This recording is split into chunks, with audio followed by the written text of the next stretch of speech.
Well, here we go then.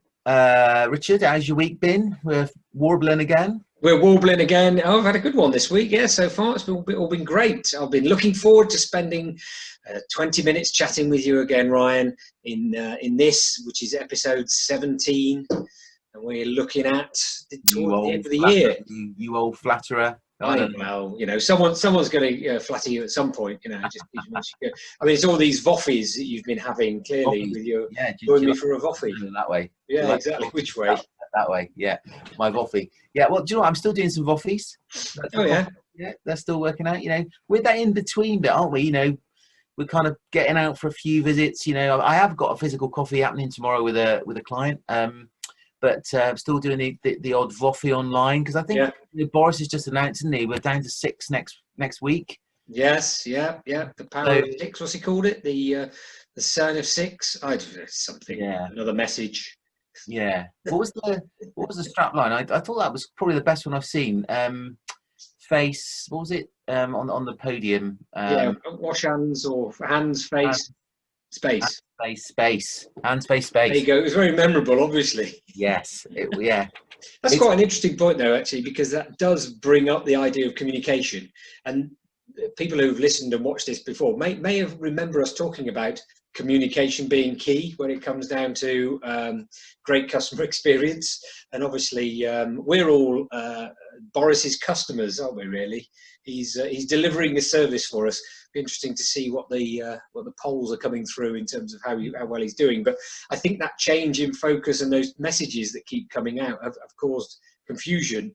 But actually, some of them resonate, some of them land with people.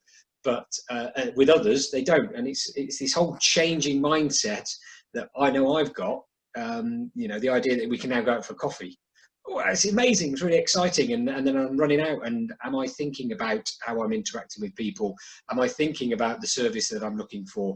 I don't know. I think I am. It might have changed slightly than it was before. So the whole thing's really up in the air. So the communication piece is even more important to ensure that we, all of us, are communicating with our customers and clients as much as possible, or in as clear a way as possible, and aligned to goals as well. It's a really good point. I'd love to be the fly on the wall in the PR team in Downing Street when they came up with that amazing new strapline. But your point is bang on. I think every week we talk about communicating with customers. What's your message? What's your plan? And without the risk of boring people and getting them to switch off, which I'm sure they wouldn't from our amazing warble. I thought it would be good for us to have a chat today on a similar theme, but to talk about kind of what opportunities from a customer experience perspective now exist as we go into the autumn, because we're now early getting into mid-September. The nights are drawing in. It's getting colder in the mornings. All right, Mr. Chuckles. Blimey, get everybody excited. In fact, why don't we just shut the curtains, put the Christmas tree up, and get on with it? That's what I often think. Well, if you're running a lot of the shops at the minute, the opportunity that they've seen is to get the Christmas goods in early. Exactly.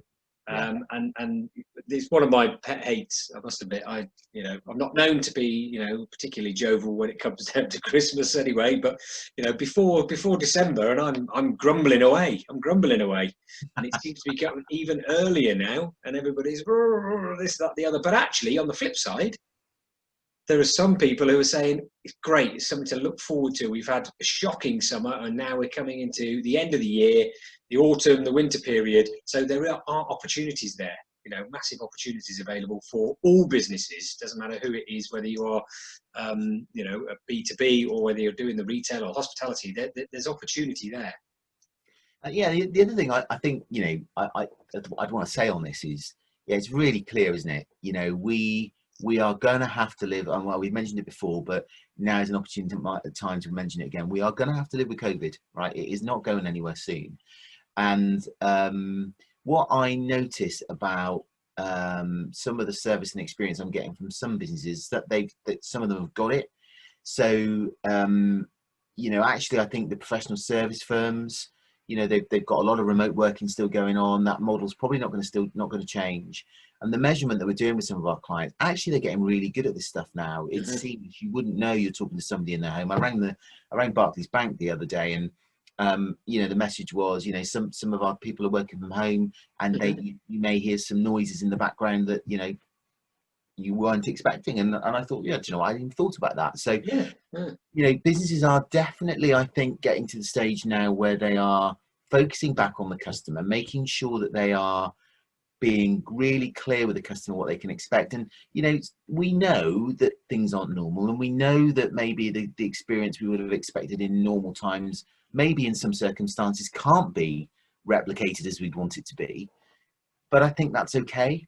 I think as long as customers can see a business is making the effort, I think, you know, for the autumn, if I was running a hospitality premises or thinking about the products and services I was giving my customers in the autumn, I'd still now be thinking about what are the opportunities, what is the plan, you know, what does the back end of September look like as we go into October? You've got half term, you've got Halloween, you've got bonfire night, you know, all of these, you know, festivals are coming, you know, later in the year, and an opportunity to delight customers. And I also think as well, Rich, sorry, I'm struggling on here, but I also think there is still a huge opportunity for hospitality firms. I know staycations are still going ahead, the weather's still good, people are talking about going away later in the year.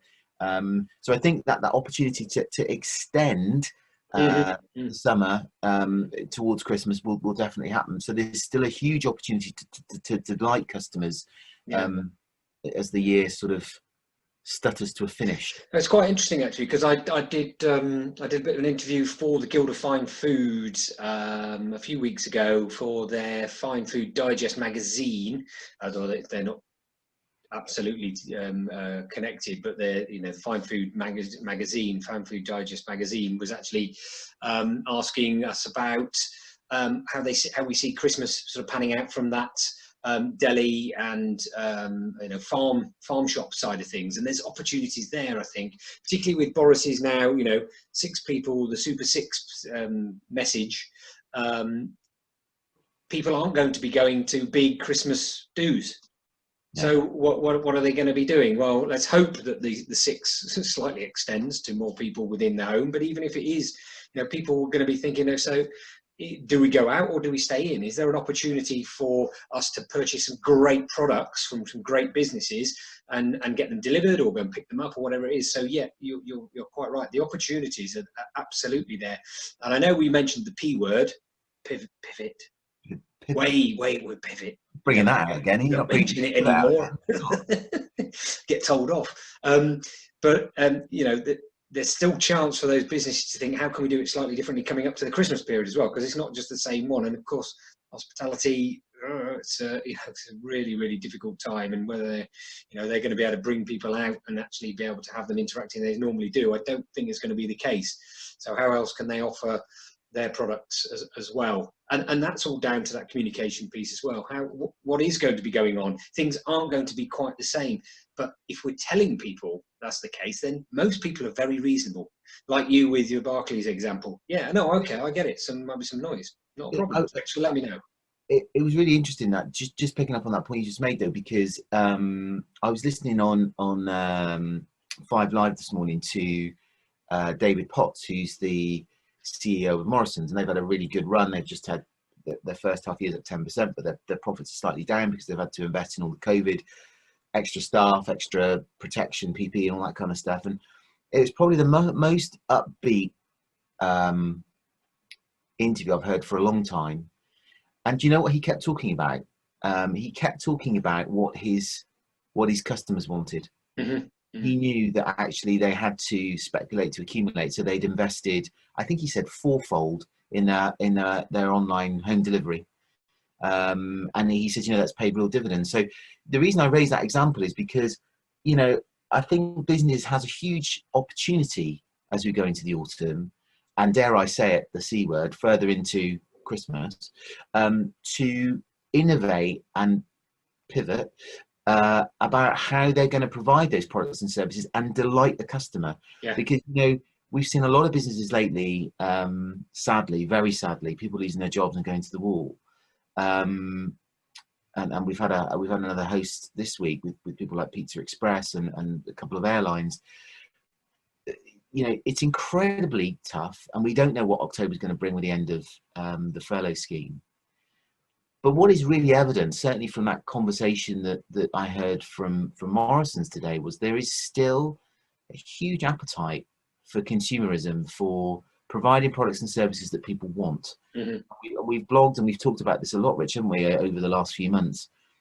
But if, I certainly have been doing it, and I know you have, we're thinking innovatively now about how we help businesses find out whether they're CX ready for the autumn. Yeah, we're thinking about, I had a great conversation this morning with a potential client who was talking to me. He said, Ryan, I just don't understand. I don't have the time and the capacity I don't have the bandwidth, I think were his words, to think about how can I delight my customers in the autumn. And my retort to that was, we can help, obviously, but you've got to take that step back. You've got to take the time now to take that step back and think about, what is it going to look like in October? What is it going to look like in November?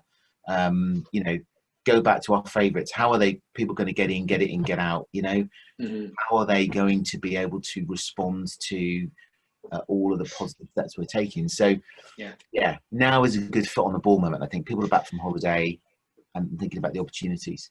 The other thing is quite interesting, actually, is also looking outwardly, but also looking inwardly. We've got a rerunning, and we've mentioned the team safety checker or the team motivation checker at the moment that's running. It's actually not to take your eye off that as well, because as we're getting into September, okay, so children have gone back to school, people are back into more of a work mode, and some people going back to the offices. But I think one of the dangers is that we go, okay, it's back to normal. And to your point, it isn't. It's still here. We are still in a pandemic.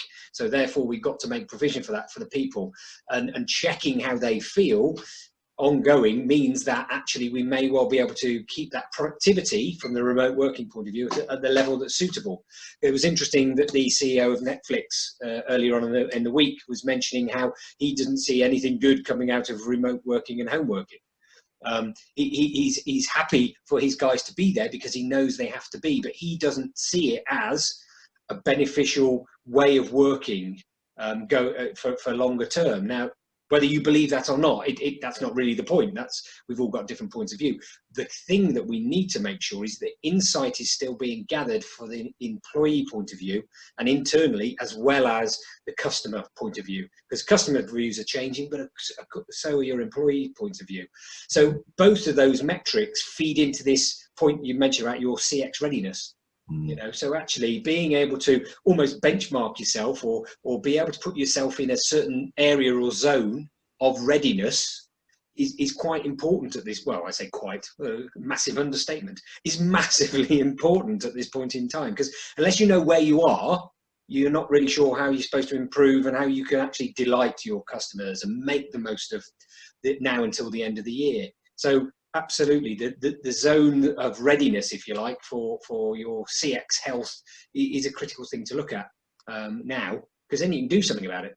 It is, and putting your foot on the ball and going, well, this is where I think I am. Yeah. From a CX readiness perspective, but actually asking your customers, where are we? How have we looked after you? What are you looking for? I had some great conversations last week with again, a couple of professional service firms that are going to commission us to do some work on actually what their clients want in the next 6 months. They're not just assuming they know, and that's quite refreshing. Rich, I don't know about you. I talk to a lot of business owners. What is the stat? 80% of business owners think they give great customer experience, and but 79% of them have never measured it. So how do they know? So the reality is there is. I'm beginning to see less arrogance about business because they understand the fact that they need help, they need support, and they need the tools.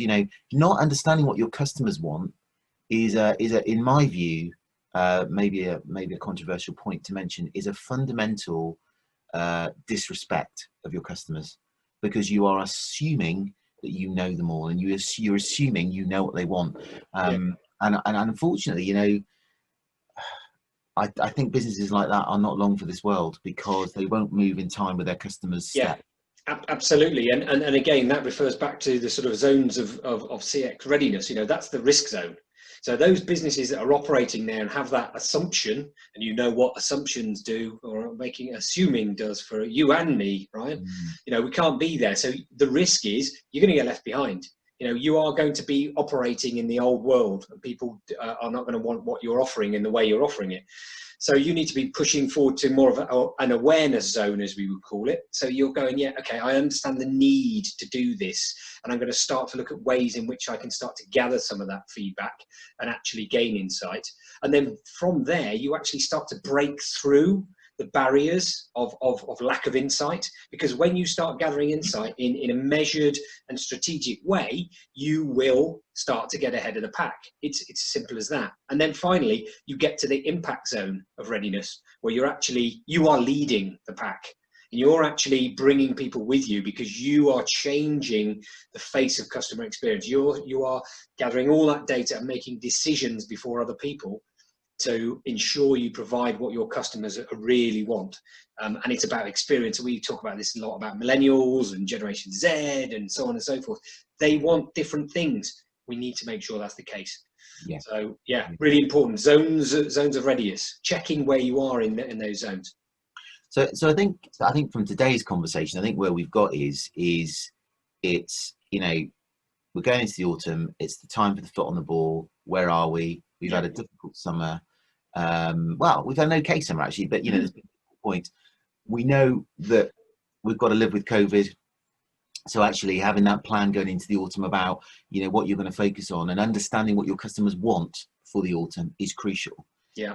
And now's the time to ask them, you know, now's the time that, as you say, people are back from holiday, kids are back to school. There is some semblance of normality. I mean, you know, I was dropping my son to school this morning, and he tripped off and off he went, and I thought, God, you know, this is brilliant. You know, this feels really reassuring. So now's the time, you know, getting that CX readiness to understand where you are, and then benchmarking that against what your customers actually think will give you the rocket fuel that you need to sort of fly into autumn and into Christmas. Yeah, and interestingly enough, you know, and we've been discussing this. We're actually going to be providing that ability, that mechanism to check your CX readiness. So for those listeners and viewers at the moment, keep an eye on our LinkedIn posts over the next couple of weeks. We'll be actually offering the mechanism to be able to check where you are as you come to the back end of the year, and then, you know, start to make some decisions based on your perception of where you are. But to Ryan's point, then also connect that with where your customers think you are as well, and then you're in a really strong position to move forward through the back end of this year and then into 2021, and get out of 2020 and its COVIDness. It's still going to be there, but you know, I think it's going to be a really successful year for those who want to focus on it and make the difference and listen to their customers. So yeah, it's been an interesting one. Exciting times. So next week, got some exciting news. I'm interviewing a chap called Guy Arnold. Guy Arnold, excellent. Guy Arnold, he is the author of Slow Selling. Yes. So he's written a number of books about customer experience. So I'm excited to talk to Guy.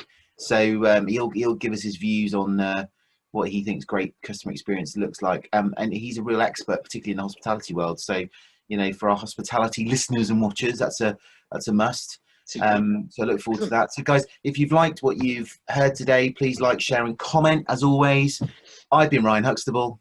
I've been Richard Knight. Great to see you all. Bye-bye.